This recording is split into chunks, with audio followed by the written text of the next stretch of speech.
पाठ 15 स्पष्टवादी। बच्चों आज हम पाठ 15 पढ़ेंगे स्पष्टवादी। इसको बरसानेलाल चतुर्वेदी जी ने लिखा है। मानवीय और नैतिक गुण, र के विभिन्न रूप, मुहावरे, विकारी अविकारी शब्द, इस पाठ के अंतर्गत हम पढ़ेंगे। विद्यालय में पूज्य गुरुदेवों ने हमेशा यही शिक्षा दी है कि मनुष्य को सच बोलना चाहिए, स्पष्टवादी बनना चाहिए। क्या कह रहे हैं कवि? की विद्यालय में पूज्य गुरुदेव ने हमेशा यही शिक्षा दी कि हमें स्पष्टवादी बोलना रहना चाहिए, सच बोलना चाहिए। किसी को धोखे में नहीं रखना पाप है, मतलब किसको भी धोखे में रखेंगे वो क्या है? पाप है। ऐसा करने वालों को नरक में भी जाना पड़ता है, नरक में जाना पड़ता है। क्या बोलते हैं? नरक में जाना पड़ता है। जो झूठ बोलता है, अपन कहते हैं ना कि झूठ बोलेगा तो पाप लगेगा, इस तरह से। जो सही बात हो वो दो टुक कह देनी चाहिए, कि जो बात सही है उसको कह ही देनी चाहिए। दो टुक मतलब स्पष्ट रूप से कह देनी चाहिए। खरा आदमी किसी से चिकनी चुपड़ी बातें नहीं करता।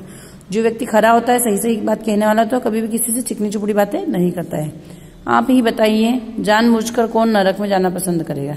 कि आप ही बताइए कि जानबूझकर कौन नरक में जाना पसंद करेगा? यदि अपन सही बात अपने को पता है कि बोलना है ना, सच बोलना और स्पष्टवादी होना हमारी समझ में सबसे सरल लगा कि हमको सच बोलना चाहिए और स्पष्टवादी रहना चाहिए।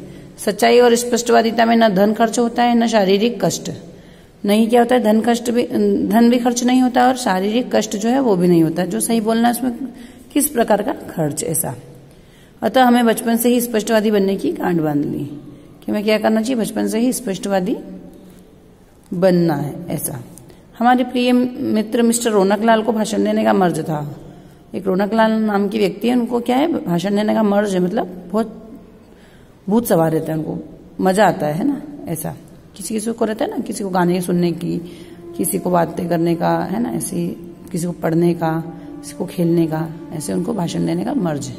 राजनीतिक सम्मेलन हो, साहित्यिक गोष्ठी हो, अथवा रिक्शे वाले की हड़ताल से संबंधित सभा हो, वे भाषण देने की चेष्टा अवश्य करते हैं। उनके भाषण का हाल ही यह है कि आरंभ में 500 व्यक्ति हो तो भाषण के खत्म होने तक 5 रह जाए, है ना। अगर वो इतना भाषण देते थे, हर किसी में सभा में पहुंच जाते, कभी हड़ताल वगैरह हो तो उसमें पहुंच जाते, राजनीतिक सम्मेलन वहां पहुंच जाते, साहित्यिक गोष्ठियां होती ना, कवि सम्मेलन, परिचय सम्मेलन, इस तरह से वो किसी में भी पहुंच जाते हैं ना। और 500 व्यक्ति हो तो आखिरी में कितने रह जाते हैं? 5 ही रह जाते। इतना भाषण देते। वे क्या बोलते हैं? क्या है? या तो वे जानते हैं उनका भगवान, वो क्या बोलते हैं? या तो उनका भगवान जानता है या वे जानते हैं। कोई चुप होने को कहता तो हाथापाई करते, मतलब मारकूट पे उतर जाते थे, मतलब झगड़ा करने लग जाते थे। एक साहित्यकार की जयंती मनाई जा रही थी, कोई साहित्यकार होंगे, उनकी जयंती मनाई जा रही थी। संयोजक एक विद्यार्थी था। संयोजक कौन था? एक विद्यार्थी था। इस जयंती में मुख्य कार्यक्रम कविता पाठ, संगीत वादन तथा 2 नृत्य थे, है ना। 2 नृत्य मतलब डांस थे और जयंती का मतलब थे, संयोजक में ये थे। एक विद्यार्थी था, संगीत पाठन वादन था तथा 2 नृत्य थे, कविता पाठ भी करना था। संयोजक ने रौनकलाल जी से अज्ञानतावश उस साहित्यिक व्यक्ति के व्यक्तित्व एवं कृतित्व के बारे में संक्षेप में 5 मिनट में कुछ कह देने का प्रस्ताव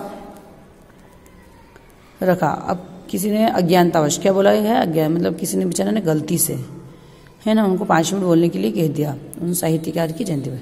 रौनकलाल जी जम गए। उन्होंने पहले साहित्य क्या है इस विषय पर चर्चा आरंभ की कि साहित्य क्या चीज है, पहले तो उस पर चर्चा करें।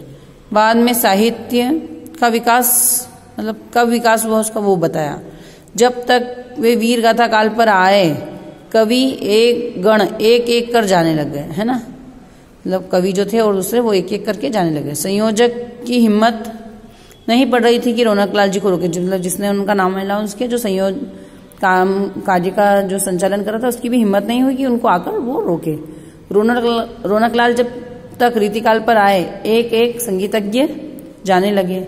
एक सज्जन ने हिम्मत करके रौनकलाल के पास एक चीट भिजवाई, मतलब उसमें कुछ लिखकर उनके पास में एक चिट्ठी भिजवा दी।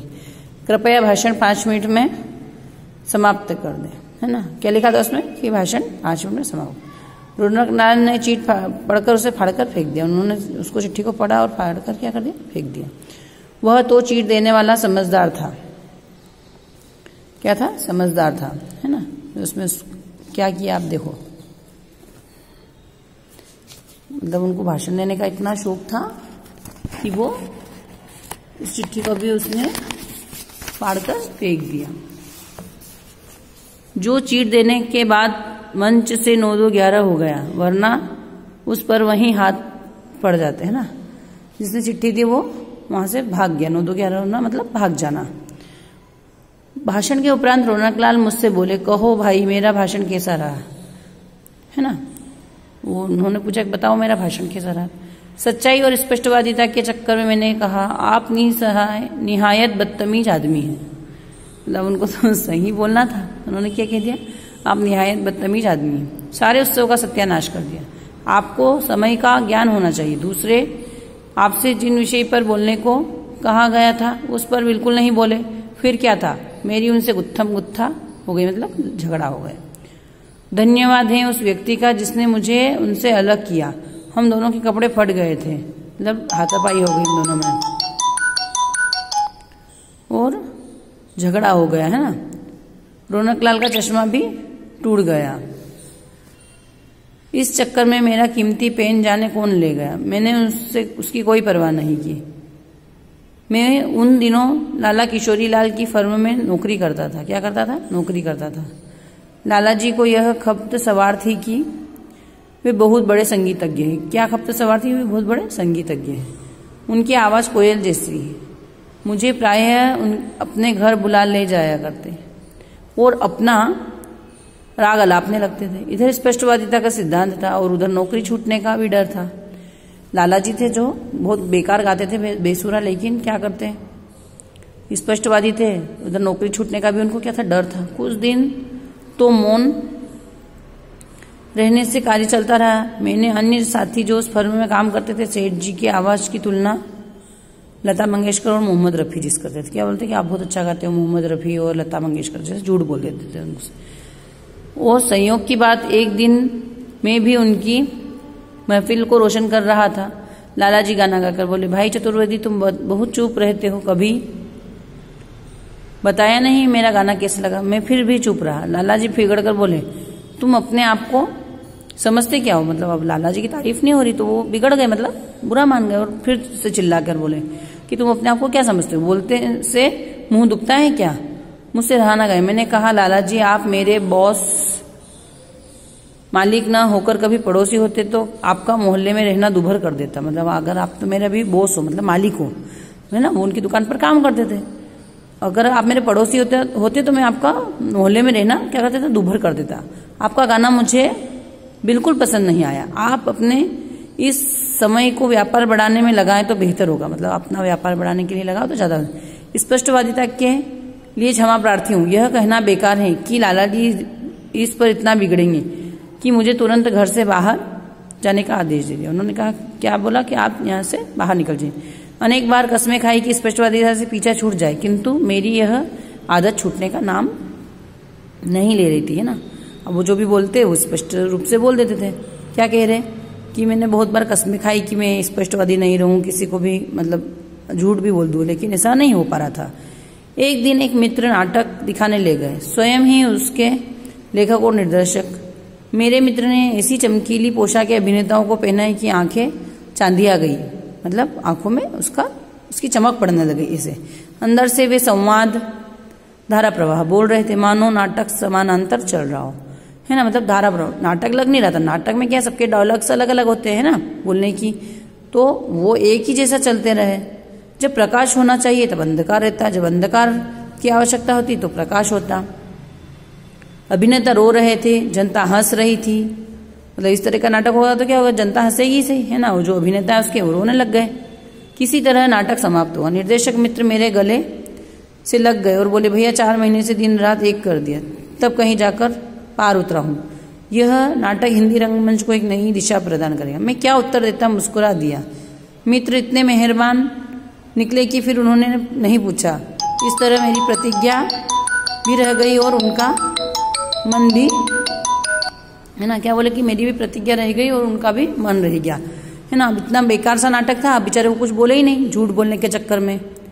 तो क्या बोले कि मेरी भी प्रतिज्ञा भी रह गई और मन भी, ऐसा उनका भी मन रह गया।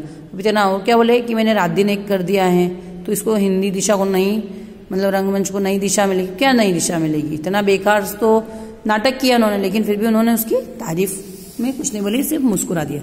बाहर की दुनिया में तो स्पष्टवादिता की प्रतिज्ञा निभ गई, किंतु घर में इस प्रतिज्ञा को झक मारकर तोड़ना पड़ा, है ना। एक बार स्पष्टवादिता के चक्कर में श्रीमती जी से झगड़ा होते होते बचा। उनकी जो पत्नी है उनसे भी झगड़ा होते होते क्या हुआ? बचा। मैंने सोचा कि प्रतिज्ञा के पीछे ज्यादा पढ़ूंगा तो वह दिन दूर नहीं जब मेरी जिंदगी दुभर हो जाएगी।